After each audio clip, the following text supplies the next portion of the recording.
నమస్తే సార్, అహింస meditation channel తరపున మీకు ధన్యవాదాలు. ముందుగా మీ పేరు, మీ ఊరి పేరు, మీ ధ్యాన జీవితం మా ప్రేక్షకులకు చెప్పండి సార్. సార్, నా పేరు గ్రంథి కృష్ణమూర్తి. మాది తాడిమళ్ళ గ్రామం, నిడదోలు మండలం. నేను 2013లో నాకు ధ్యాన పరిచయం జరిగింది. అప్పుడు నేను సైకిల్ మీద బట్టల వ్యాపారం చేసేవాడిని. ఒక మాస్టర్ పరిచయం చేశాడు. అప్పటి నుంచి నేను ధ్యాన క్లాసులకు వెళ్ళడం, నేర్చుకోవడం, ధ్యానాన్ని బోధించడం జరుగుతుంది. నేను ధ్యానంలోకి వచ్చిన తర్వాత నేను అనారోగ్యాల కారణాల వల్ల నేను ధ్యానంలోకి రాలేదు. వచ్చిన 4 నెలలకి నాకు సయాటిక్ అనేది ఒకటి వచ్చింది. దానికి ఆపరేషన్ చేయాలన్నారు డాక్టర్. నేను ఆపరేషన్ చేసుకోకుండా ధ్యానంలో కూర్చొని హాస్టల్ మాస్టర్ రిక్వెస్ట్ చేసి నాకు సర్జరీ జరగటానికి వీల్లేదు అని చెప్పి అని రిక్వెస్ట్ చేస్తే వాళ్ళు నాకు మార్గం చూపారు. ఆ మార్గం ద్వారా నేను నడుచుకుంటూ ధ్యానం ద్వారా నాకు సర్జరీ జరగకుండా జరిగింది. ఆ రోజు నుంచి నాకు ఈరోజు సర్జరీ జరగలేదు. 2013లో ధ్యానం 4 నెలలు జరిగింది. తర్వాత నేను ధ్యానాన్ని బోధిస్తానని మాస్టర్స్ మాట ఇచ్చాను. అది ఎలా అంటే ధ్యానంలో కూర్చొని ఎవరు అందించిన జ్ఞానం కావాలి ఈ భూమి మీద అని చెప్పాలి. అప్పుడు మాస్టర్స్ నాకు ఆ మార్గం ద్వారా తగ్గించారు. కానీ తర్వాత నేను ధ్యానం బోధించలేదు. వెంటనే మళ్ళీ నాకు బ్యాక్ పెయిన్ వచ్చింది. అప్పుడు ధ్యానంలో కూర్చుంది. ఓహో, నేను ధ్యాన పరిచయం ఎక్కడ చెప్పలేదు అందుకు వచ్చింది. ఇప్పుడు ప్రతి పౌర్ణానికి పేరవరంలో వశిష్ఠ గౌతమిలో 2013లో ఇక్కడ ప్రతి పౌర్ణానికి వరలక్ష్మి మేడం గారు క్లాస్ టీచ్ చేస్తారు. ఆ పౌర్ణానికి క్లాస్కి వచ్చాను. మాస్టర్స్ వచ్చారు. ఆ మేడం గారు ఎవరు లేక ఆ మేడం గారు క్లాస్ టీచ్ చేస్తారు. ఒక 1 అవర్ క్లౌడ్ అయ్యి మెడిటేషన్ చెప్తాను. నేను జాగ్రత్తగా కూర్చొని ఆ ఫాలోయింగ్ మెడిటేషన్ 1 అవర్ తర్వాత మేడం గారు నాకు ఓకే చెప్పారు. ఓకే చెప్పిన తర్వాత మిమ్మల్ని అందరినీ హాస్టల్ మాస్టర్ టచ్ చేశారు అన్నారు. ఈ లోపల వెనకాల నుంచి మేడం తీసి హాస్టల్ మాస్టర్ టచ్ చేసింది. అక్కడ 200 మంది ఉన్నారు. సరే నేను చెప్పి బ్యాక్ తిరిగి చూశాను. తిరగడం అంటే లేకపోకుండా నా కుర్చీలో నుంచి లేచి చూశాను. ఇదేంటి ఫ్రీగా తిరుగుతున్నాను చూసేటప్పుడు ఆటోమేటిక్గా 1 అవర్ మెడిటేషన్లో బ్యాక్ పెయిన్ ఏమీ మెడిసిన్ వేసుకోలేదు. అప్పుడు ఈసారి జ్ఞానాన్ని బోధించాలని చెప్పి అప్పుడు మాస్టర్స్ని కానూరు మాస్టర్ వాళ్ళు అక్కడి నుంచి టచ్ చేసి 2016లో స్కూల్ కోచింగ్ ట్రైనింగ్ అయిన తర్వాత ఒకరోజు ధ్యానం క్లాసు చెప్పడం స్టార్ట్ చేశాను. అక్కడి నుంచి ఈరోజు వరకు 125 సెంటర్లు 7 జిల్లాల్లో ధ్యాన పరిచయం జరిగింది. 2016లో 100 స్కూల్ కోచింగ్ ట్రైనింగ్ అయ్యాను. ఆ జ్ఞానాన్ని బోధించడం జరుగుతుంది. నాకు సయాటిక్ పెయిన్ పోయింది, బ్యాక్ పెయిన్ పోయింది. 2018లో నాకు కళ్ళజోడు పెట్టందే నాకు అక్షరాలు కనపడేవి కాదు. అలాంటిది ఇప్పుడు కళ్ళజోడు లేకుండా నేను అక్షరాలు చదవగలను. ఏ రోజు ఎనీ టైం పేపర్ చదవగలను. నాకు ఏ విధమైన ప్రాబ్లం లేదు. సయాటిక్ లేదు, షుగర్ లేదు, బీపీ లేదు. నాకు ఇప్పుడు 64 సంవత్సరాలు. ధ్యాన పరిచయం ఇప్పుడు 2013లో జరిగింది. ఇప్పుడు నాకు 2024. నాకు ఏ విధమైన ప్రాబ్లం లేదు, అనారోగ్యం లేదు, ఏ విధమైన ట్యాబ్లెట్ వేయడం లేదు. కానీ జ్ఞానాన్ని బోధించడం చాలా కష్టం. పత్రికగా చెప్పారు. జ్ఞానాన్ని బోధించే మాస్టర్ సామాన్య విషయం కాదు. ఎంతో గత జన్మ కారణం ఉంటే కానీ బోధించండి. ఆ జ్ఞానాన్ని పట్టుకొని ఈరోజు నేను బోధించడం జరుగుతుంది. ఆరోగ్యంగా చాలా ఆనందంగా ఉంది. మీరు ఎన్ని గంటలు ధ్యానం చేస్తారు సార్ రోజు? రోజు 2 అవర్స్ తప్పని 2 టైమ్స్ చేస్తాను. ఓకే. పౌర్ణమి ధ్యానం, అమావాస్య ధ్యానం, సామూహిక ధ్యానం చేస్తారా? నేను చేయడం ఎలాగో నేను క్లాసులు చెప్పడానికి వెళ్ళడం జరుగుతుంది. ఓకే. మొన్న రీసెంట్గా మాకు పౌర్ణానికి కూడా పెరవాలి 1 డే క్లాస్ నాకు ఇవ్వడం జరిగింది. వాళ్ళతో కూడా నేను ధ్యానం చేస్తాను. క్లాస్ చెప్తాను, ధ్యానం చేస్తాను. ఓకే. పిరమిడ్ ధ్యానము మీ ఏమి లాభం పొందారు? పిరమిడ్ ధ్యానంలో నేను ప్రాపంచికాన్ని పొందాను, ఆధ్యాత్మికాన్ని పొందాను. నా శరీరాన్ని నేను సహకరించుకున్నాను. ప్రాపంచికంగా కూడా నాకు నివాసం వచ్చింది. ఫైనాన్షియల్గా ప్రాబ్లం ఉండేది, అది కూడా నాకు ఫైనాన్స్ ప్రాబ్లం కూడా సహకరించింది. తీరుకు అన్ని బాగా ఆరోగ్యంగా. పత్రిసారిని కలిసారా మేడం? 2013 చాలాసార్లు కలిసి ఆయనతో షేక్ హ్యాండ్ తీసుకున్నాను. ఆయన నన్ను చూశారు, చేశారు. కానీ అనుభవాలంటే చెప్పించట్లేదు, కానీ పరిచయం మాత్రం చాలా ఉంది. ఓకే. శాకాహార ర్యాలీలు వెళ్ళారా మీరు? మెగా శాఖాహార ర్యాలీలు విజయవాడ, లక్ష్మణ్ శాఖాహార, అటువంటి శాఖాహార ర్యాలీలో కూడా పాల్గొన్నాను. ఓకే. ర్యాలీలు చేసినప్పుడు ఎట్లా ఉంది మీకు? ర్యాలీస్ చాలా ఆనందంగా ఉంది. ఓకే. ఎక్కడ దాకా ఎందుకంటే నిన్న ఇక్కడ ధ్యాన మహాచక్ర పేరవారం జరిగేటప్పుడు మేడం గారు అన్నారు, నేను అటు వస్తే నేను తెలుసా మాస్టర్ అని చెప్పి, సార్ 2 నిమిషాలు ఉంచోరని చెప్పి మంచినీళ్ళు ఎత్తుకు పోసారు. ఆ మంచినీళ్ళు పోసిన అరగంటలోనే నాకు ఎంతో రిలీఫ్గా ఉంది. ఓకే. ఇక్కడ వశిష్ఠ గౌతమ్ దగ్గర ఎట్లా ఉంది ఏర్పాట్లు? పిరమిడ్ బాగుంది, చాలా బాగుంది. ఓకే. ఏ విధమైన లోటుపాట్లు ఏమి లేవు, అంతా బాగుంది. భవిష్యత్తులో మీరు ర్యాలీలు కానీ ప్రచారం కానీ ఇంకా చేయాలనుకుంటున్నారా? జ్ఞానాన్ని బోధించి ధ్యాన ప్రచారం చేయాలని నా కోరిక. ఓకే. ఏ జిల్లా అయినా సరే, ఏ రాష్ట్రం అయినా సరే వెళ్ళాలని నా కోరిక. మీరు గత జన్మలు చూసుకున్నారా? గత జనం పాస్ట్ లైఫ్కి వెళ్ళలేదు. ఓకే. మీరు మూడో నేత్రం దివ్య నేత్రం అనుభవాలు ఏమైనా ఉన్నాయో ఒకటి ఉంటే చెప్పండి. సరడే ఓపెన్ అంటే నాకు అంతగా ఏం జరగలేదు. ఓకే. పుస్తకాలు చదువుతూ ఉంటారా? పుస్తకాలు చదువుతాను, జ్ఞాన జగత్తులు చదువుతాను, కత్తిరి జగత్, యోగుల పుస్తకాలు చదువుతాను. యోగుల పుస్తకాల్లో ఒక మంచి పాయింట్ చెప్పండి మా ప్రేక్షకులకి, మీకు ఏమి నచ్చిందో. ఇప్పుడు మరణం లేని మీరు ఉంది లోకసాంగ రాంప టిబెట్ యోగి పత్రిజీ గారు చెప్తారు, నన్ను తట్టి లేపిన వ్యక్తి అని. ఆయన యొక్క సారాంశం ఏంటంటే ఆఫ్టర్ డెత్, మరణించిన తర్వాతే అసలైన జీవితంతో ప్రారంభమవుద్దని తన సారాంశం. మనం ఏంటంటే పుట్టి పెరిగి చనిపోయిన జీవితం అనుకుంటాం, కాదు, మరణించిన తర్వాతే ఆఫ్టర్ డెత్ అసలైన జీవితం ప్రారంభం అని చెప్పారు. ఓకే, చెప్పండి. ఇంకా మీరు బాగా పుస్తకాలు చదివారన్నారు కదా.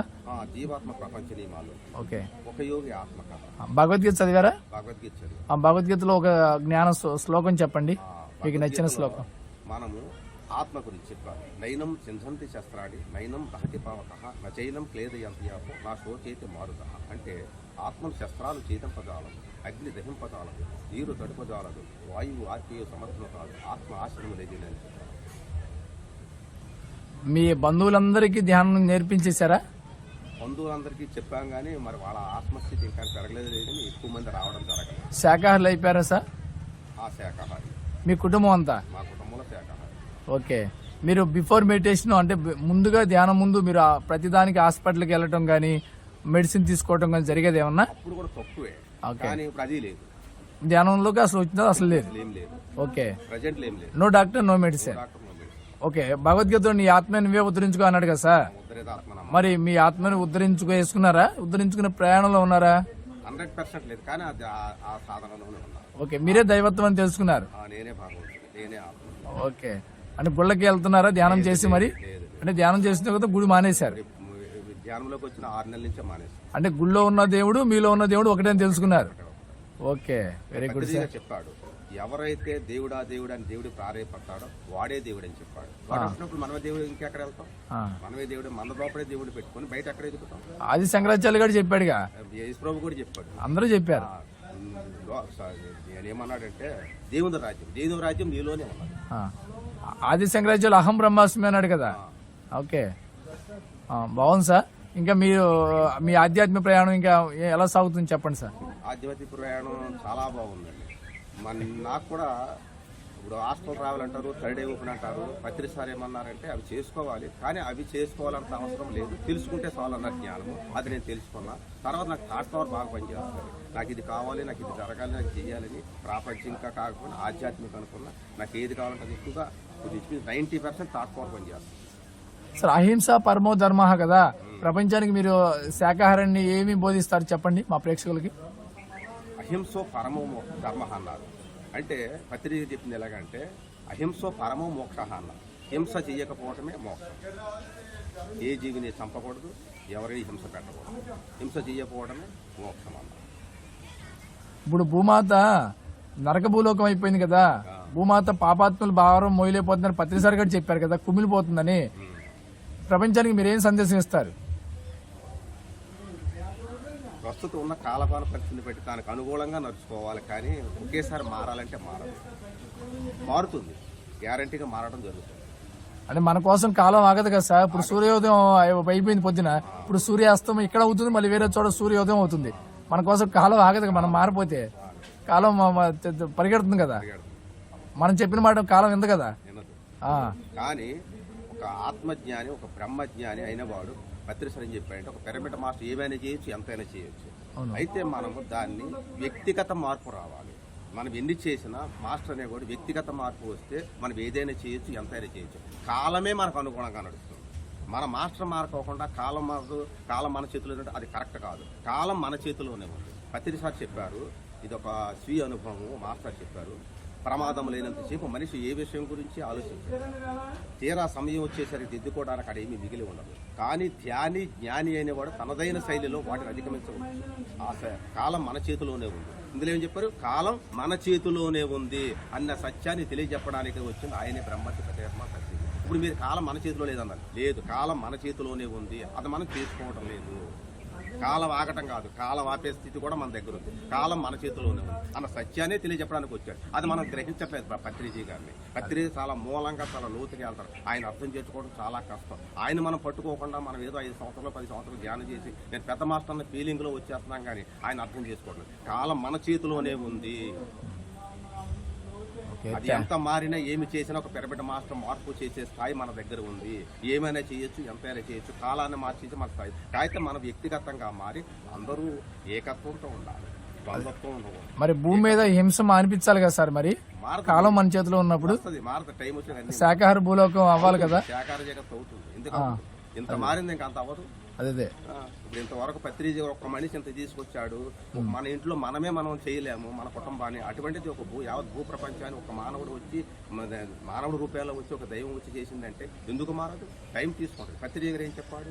వెళ్ళిపోయే ముందు అందరూ అడిగారు, సార్ మీరు వెళ్ళిపోతున్నారు, మీరు నెక్స్ట్ ఎవరు మీరు అన్నారు. అడిగితే శిష్యులు ఎవరు ఉండరమ్మా, అందరూ గురువులే, నేను పత్రిజీని వెళ్ళిపోతున్నాను, నేను అందరూ పత్రిజీలే తయారు చేసి వెళ్తున్నాను అన్నారు.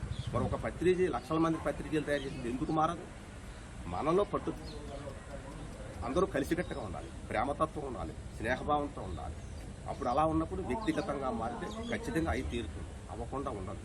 దీంట్లో సమస్య లేదు, మనకు ఆ సందేహం అవసరం లేదు. మన నోటి మాటే మన నోటిని కాదు, మన ఆలోచనే మన వాస్తవం అన్నప్పుడు మన ఆలోచన మన వాస్తవం అన్నప్పుడు ఆలోచిస్తే పని అయిపోతుంది. ఎందుకు అవ్వదు? అయితే మనం అలా ఆలోచించట్లేదు. మనం వచ్చి ఇప్పుడు నకారాత్మక ధోరణిలో సకారాత్మక ధోరణిలో ఉండాలి. అవుతుంది, జరుగుతుంది. మరి భూమి మీద అడుగడుగున రక్తపాతం ఉంది. మీరు ఆ రక్తపాతం తగ్గిందంటారు పెరిగిందంటారు? భూమి మీద తగ్గుతుంది. చేపల చెరువులు ఉన్నాయి, తగ్గిందా పెరిగినాయా? అంటే 100% ఏం కాదు, తగ్గు మార్గంలోనే ఉన్నాయి. ఓకే, తగ్గుతున్నాయి. కొంతమంది ఆ షాపులే కొన్ని మూసేస్తున్నారు, తీసేస్తాం జరుగుతుంది. తక్కువ సంఖ్య వస్తానే జరుగుతుంది. ఓకే, ఇంకా జరుగుతుంది. 100% జరిగే రోజు వస్తుంది. ఓకే. థ్యాంక్ యూ సార్, మీ చక్కటి అనుభవాలు మా ప్రేక్షకులకు పంచుకున్నందుకు మా ప్రేక్షకుల తరపున మీకు ధన్యవాదాలు. అహింసా ఛానల్ సబ్స్క్రైబ్ చేయండి, షేర్ చేయండి, లైక్ చేయండి. Thank you. Thank you.